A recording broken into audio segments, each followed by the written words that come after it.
ලස්සනයි කියලා හිතාගෙන හිටියට ගෙදර අවලස්සන කරන දේවල් ගැන මං ගෙනාපු වීඩියෝ එකට ගොඩක් හොඳ ප්‍රතිචාර ලැබිලා තියෙන නිසා මං හිතුවා ඒක දෙවෙනි කොටසත් මේ විදිහට කරන්න. නිවසක් කියන්නේ අපි ජීවත් වෙලා ඉන්න තැන විතරක් නෙවෙයි. අපේ මනස සුවපත් කරන, අපිට නිදහස සහ ජීවත් වෙන්න ජවය දෙන මූලිකම දෙයක් තමයි නිවස කියන්නේ. ඔයාගේ ගෙදර ලස්සනයි නම්, පිරිසිදුයි නම් ඔයාගේ මූඩ් එකත් ඒ වගේම ලස්සනයි. අවුල් අපිලිවල වටපිටාව අපේ මනසත් අවුල් කරලා දානවා. අපි වැඩි හිතුවේ නැති වුණාට සමහර දේවල් වෙනස් කරලා ගෙදර පෙනුම උඩු යටිකුරු කරන්න පුළුවන්. සමහර විට ඒක පොඩි ඩෙකරේෂන් එකක් වෙන්න පුළුවන්. එහෙම නැත්නම් මර්නු ඉන්ඩෝ ප්ලාන්ට් එකක්, සමහර වෙලාවට ගේ දොරකඩ තියෙන සපත්තු ගොඩක් වෙන්න පුළුවන්. අපි වැඩි හිතුවේ නැති වුණාට ගෙදර පෙනුම විනාශ කරලා දාන්නේ මොනවද? එහෙම වෙන්නේ කොහොමද බලන්න අපි යමු වීඩියෝ එකට.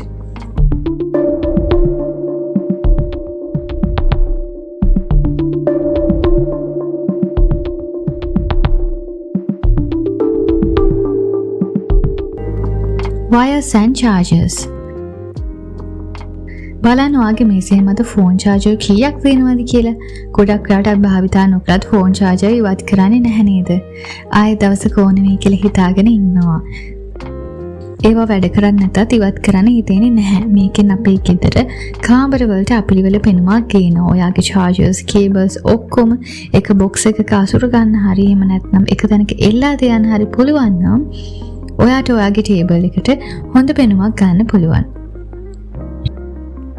ඒ වගේම ගේ පුරා ඇදලා තියෙන වයර්ස් ඉවත් කළා දාන එකත් ගෙදර පෙනුම වැඩි දියුණු කරගන්න උදව් වෙන දෙයක්. ඉලෙක්ට්‍රික් උපකරණ, ටීවී, ෆෑන්, සවුන්ඩ් සිස්ටම් වල වයර්ස් නොපෙනෙන විදිහට සවි කර ගන්න හැම විටම වග බලා ගන්න.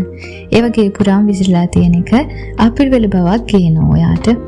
වයර්ස් පේන එක අඩු කරගන්න අමාරුයි නම් ඒවා කවර් වෙන විදිහට මල් වාස් එකක් තියලා, කර්ටන් එකක් යොදලා, එහෙම නැත්නම් වයර් ආවරණය වෙන විදිහට බිමට ලස්සන කාපට් එකක් දාලා ඒවා පිළිවෙලට හදා ගන්න පුළුවන්. මේක ගැන ඔයා කලින් හිතලා බැලුවද? expire products. ඔයාගේ ෆ්‍රිජ් එක ඇරියට පස්සේ ආයෙත් ගන්න ඉතුරු කරලා පොඩි දේවල් ගොඩ ගහලා තියෙනවා නම් මේකෙන් ගොඩක් ආහාර දැනටම නරක වෙලා තියෙන්න පුළුවන්. සෝස් වර්ග ඉතුරුණු එළවලු කැබලි කාලා ඉතුරු කරලා තියපු ස්නැක්ස් මේ විදිහට ෆ්‍රිජ් එකේ ගොඩ ගැහුණාම ඒක ගොඩක් අපිලි වෙලයි වගේම අපේ සෞඛ්‍යයටත් අහිත කරයි. ඒ වගේම තවත් දෙයක් තමයි ඔයාගේ කබඩ්, වෝඩ්‍රෝබ් වල, ලොකර් වල ගොඩ ගහලා තියෙන එක්ස්පයර් වුණු මේකප් ප්‍රොඩක්ට්ස්. ගොඩක් ගෑනු ළමයි ළඟ පාවිච්චි කළේ නැතත් ඉවත් කරලා දාන දුක නිසා පාවිච්චි නොකරන ක්‍රීම් වර්ග, ආලේපන, මේකප් ප්‍රොඩක්ට්ස් ගොඩක් තියෙන පුළුවන්. ඒ වගේම දැන් භාවිතා කරන බැරි තරම්ම වියලී කියුටෙක්ස්. මේකට මූලිකම හේතුව අවශ්‍යතාවයට වඩා අපිට දැන් ක්ෂණික ආශාවන්ට යටත් වෙලා shopping කරන්න ගියාම ගන්න දේවල්. එක්කවාගේ යාළුවෙකුට ගොඩක් රිසල් තිබුණ නිසා ඔයත් ඒ බ්‍රෑන්ඩ් එකෙම ගත්ත බොඩි ලෝෂන් එකක් වෙන්නත් පුළුවන්. නැත්නම් ඔයාගේ ස්කින් එකට මැච් වෙන්නේ නැති නිසා යූස් කරන්න බැරුව ඉන්න ලිප්ස්ටික්, ෆවුන්ඩේෂන් වගේ දේවල් වෙන්න පුළුවන්. මේවා ඔයා තව කොච්චර කාල ළඟ තියාගෙන හිටියත් ඒවා ඔයා පාවිච්චි කරන්නේ නැහැ. මේවා එක්ස්පයර් වෙන්න කලින් ඒවා අවශ්‍ය කෙනෙකුට දෙන්න.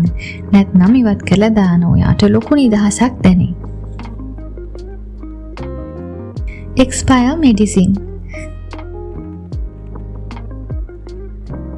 මේක නම් කවුරු කිව්වත් ඔයා අහන්නේ නැති වාර්ගයේ පුරුද්දක්. අසනීප වලදී ගෙනාව බෙහෙත් ඉතුරුනාට පස්සේ ඒවා ඉවත් කරනවද? නැහැ නේද? ඒවා ආයෙත් ඕන වෙයි කියලා හිතලා කොහේ හරි අරන් තියනවා නේද? අත්‍යවශ්‍ය වෙන පැනඩෝල්, ගෑස්ට්‍රික් බෙහෙත් වගේ දේවල් හැරෙන්න ඔයා කාලෙකුත් උණු බෙහෙත් ගෙදර තියාගෙන ඉන්නවා නම් ඒවා ඉවත් කරන්න. සමහර සිරප් වර්ග, විටමින් කල්ලිකුත් උනත් ඉවත් නොකරීව අපි පැත්තකින් අරන් තියන පුරුදු වෙලා ඉන්නවා. මේක අපි කරන වැරදි දෙයක්. ඉතින් ඔයා මොහිත කරන මේ පුංචි අනවශ්‍ය දේවල් රැස් කරගන්න එකෙන් ඔයාගේ ගෙදර අපිලිවෙල වෙනවා වගේම ඔයාගේ සෞඛ්‍යයටත් අහිතකරව බලපෑම් කරනවා. අපි කෙට්ටුන කාලෙක අඳින්න හිතාගෙන ඉන්නේ නැත්නම් අඳින්න බැරි වුණත් අපි ආස කරන නිසා ළඟ තියාගෙන ඉන්නවා. කැමැති පාටක් නිසා අඳින්න නැතුව තියාගෙන ඉන්න. පරණ ඩිසයින් එකක් නිසා දැන් අඳින්න බැරි වගේ ඇඳුම් ගොඩක් ඔයාගේ ළඟද ඇති. ඉතින් ඇඳුමක් අපි එක දිගට අවුරුද්දක් යනකම් අඳින්නේ නැත්නම් ඔය අය කායි කවදාවත් අඳින්නේ නැහැ.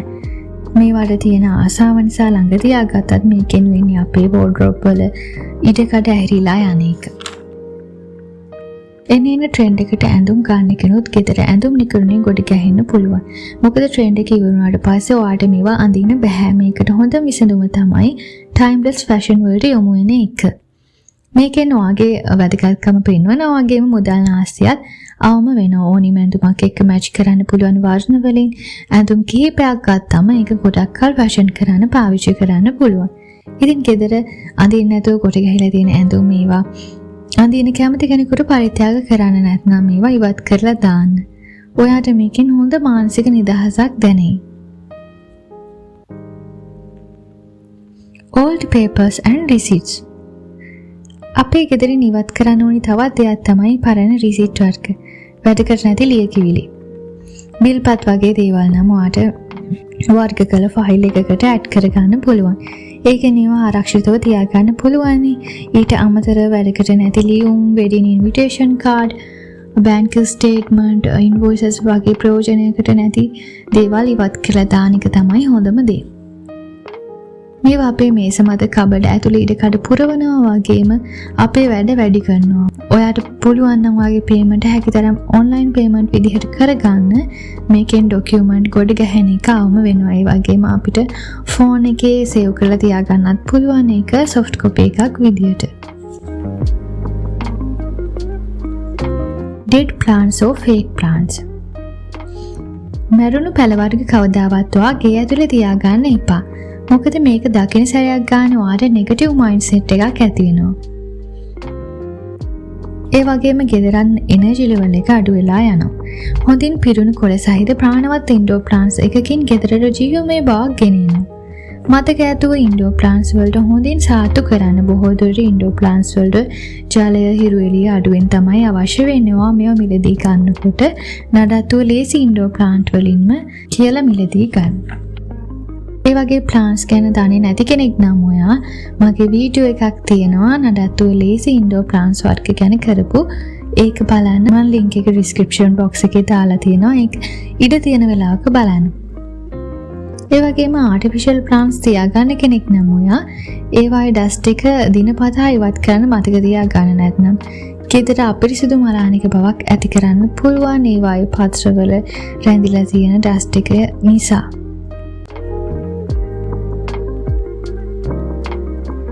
Empty bottles and containers. හිසුන ice cream box, බීම බෝතල්, phone case, cosmetic box, snacks tin වගේ දේවල් ගොඩක් දෙනා එකතු කරගෙන ඉන්න අය මොන හරි දෙයකට ඕන වෙයි කියලා මේකෙන් වාගේ කැබිනට් මේස, පැන්ට්‍රි කබඩ් වල ඉඩ කඩ නැති වෙලා යන්න පුළුවන්. මේ වගේ ප්‍රයෝජනයක් ගන්න නැතුව ගොඩ ගහගෙන ඉන්නේ කොහාගේ ගෙදර අපිරිවල කරලා දානවා. ඒ වගේම ගෙදරට බාල පෙනුමක් ගේනවා. ප්ලාස්ටික් බෝතල් වගේ දේවල් ඔයා තියාගෙන හිටියට ගොඩක් දුරට ඒවා නැවත භාවිතයට ගන්නේ නැහැ.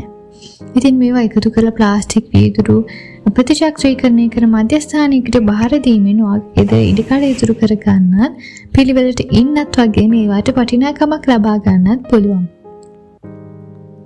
එහෙම නැත්නම් ඔයා නිර්මාණශීලී දේවල් හදන කෙනෙක් නම් ඒවා ගොඩ ගැහෙන නොදී නිර්මාණාත්මක දෙයක් නිර්මාණය කරගන්න ඒවා යොදා ගන්න. Too many shoes at the door. නිවසට ඇතුළු වෙන ප්‍රධාන දොර දෙපස පාවහන් විසිරලා තියෙන එක නිවසේ එන්ට්‍රන්ස් එනර්ජි එක විනාශ කරලා දාන දෙයක්. ඒ වගේම මේක හරිම අප්‍රසන්නයි. ගෙදර අපිරිවල බවක් පේන මේ දේ නම් අනිවාර්යෙන් වළක්ව ගන්න අමතක කරන්න එපා. ෂූ රැක් එකක් භාවිතා කරලා මේක අපිට ලේසියෙන්ම නිවැරදි කරගන්න පුළුවන්. ඒ වගේම ඔයාට චූරි බබාලා ඉන්නවා නම් එයාලා පොඩි කාලේ ඉඳන්ම පුරුදු කරගන්න පිළිවෙලට සපත්තු සෙරප්පු කලවල ඒවා නිවැරදි විදිහට පාවිච්චි කරන්න. දොර පිටුපස ඇඳවල යට රාක්කවල උඩ පැත්ත අපිට නොදැනවත්ම මග හැරලා තියෙන්න පුළුවන්. නිවස පිරිසිදු කරන වෙලාවට මතක ඇතුවම මේ ඩස්ට් එක රැඳෙන වැඩි ඇස නොකඩෙන තැනොත් ක්ලීන් කරගන්න අමතක කරන්න එපා. නිවසේ පෙනෙන නොපෙනෙන හැම කොටසක්ම පිරිසිදුව තියෙන එක ගෙදරට පොසිටිව් එනර්ජි එක පැතිරෙන්න හොඳ අවස්ථාවක්. සමහර ෆොටෝස් තියෙනවා අපේ ජීවිතවලින් අහිමි වී ගියා එක. ඒවා දකිනකොට හිත රිදුනත් අපි ඒවා දිගින් දිගටම ගෙදර තියාගෙන ඉන්නවා. ඒ වගේම අපි කවදාවත් යූස් කරපු නැති gift ඒවාට අපි අකමැති වුණාද ඒවත් කරන්න හිත දෙන්නේ නැහැ. මේවා තවදුරටත් ඔයාගේ ගෙදර තියාගෙන ඉන්න එකෙන් ඔයාගේ ගෙදර ඊට කඩ පිළිවෙල වගේම සතුටක් නැති කරලා දාන. ඔයාට අමිහිරි මතක කියන දේවල් අද විනාශ කරලා දාන්න. ඒකෙන් ඔයාගේ වේදනාව ස්ට්‍රෙස් එක නැති කරගන්න පුළුවන්. තවදුරටත් අවශ්‍ය නොවන gift items භාවිත කළ අලුත් දේවල් තියෙනවා නම් ඒවා අවශ්‍ය කෙනෙකුට පරිත්‍යාග කරන්න. මේ දේවල් වලින් කීයක් ඔයාගේ ගෙදර ලස්සන නැති කරලා දාලා තියෙනවද කියලා බලන්න. දවසකට එක බැගින්වත් මේ දේවල් නිවැරදි කරගන්න උත්සාහ කරන්න. ඔයාට පුදුම හිතේ එකතු වෙලා තියෙන අනවශ්‍ය දේවල් ටික දැක්කහම ඒ වගේම ගෙදරට මොනතරම් ඉඩකඩක් පිළිවෙලක් එකතු වෙලා තියෙනවද කියලාත් බලා ගන්න පුළුවන්. අද වීඩියෝ එකත් ඔයාට වැදගත් වෙන්න ඇති කියලා මං හිතනවා. තව ඔයාට දැනගන්න අවශ්‍ය දේවල් ගෙදර ලස්සනට පිළිවෙලට තියාගන්න ඔයා යූස් කරන ටෙක්නික් මොනවද කියලාත් කමෙන්ට් එකක් දාන්න. එහෙනම් අදට ගිහින් එන්න වීඩියෝ එකත් එක්ක දිගටම එකතු වෙලා හිටියට ගොඩාක් ස්තුතියි. සුබ දවසක්.